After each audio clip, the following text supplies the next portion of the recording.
Mi smo ipak na instrukciju ministarstva odlučili da produžimo radno vreme u našoj službi za zdravstvenu zaštitu odraslih, odnosno na takozvanoj opštoj praksi, tako da će ona svakoga dana raditi do 22 časa uveče. To će biti neki vid dežurstva u kome će raditi jedna medicinska ekipa, bit će mogućnost da se primi terapija.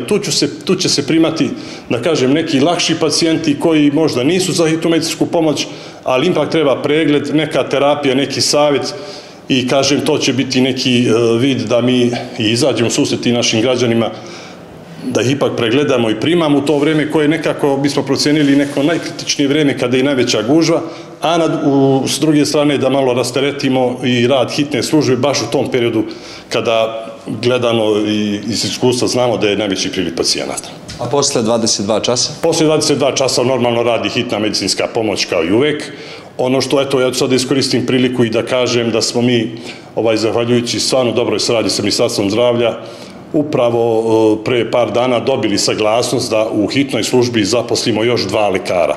Tako da će sa ta 2 nova lekara koji će stupiti u stalni radni odnos biti i rasterećen rad hitne službe. Oni, kao što znamo, stvarno imaju veliki broj prekovremenih sati, ali ćemo biti i dostupni svim našim pacijentima koji su, kažem, navikli da koriste usluge naše hitne medicinske pomoći. Ona će sada biti i dostupnija i sa većim brojem lekara.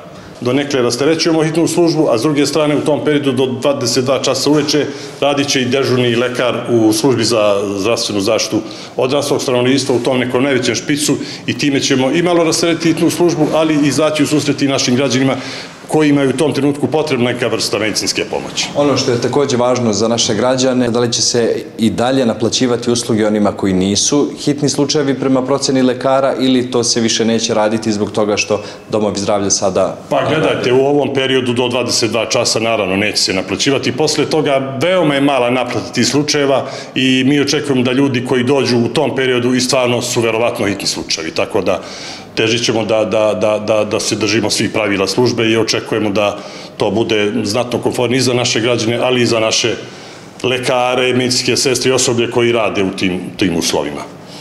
Bitno, jasno vam je da je bitno zbog građana da definišemo, dakle i dalje će se onima koji nisu hitni slučajevi naplaćivati usluge. Da, u periodu posle 22 časa oni koji stvarno nisu hitni slučajevi, ja kažem njih je veoma malo, od strane izabranog lekara, odnosno dežurnog lekara, bit će im predočeno da takva usluga možda može da se naplati i onda će oni odlučiti sami da li su za to ili ne.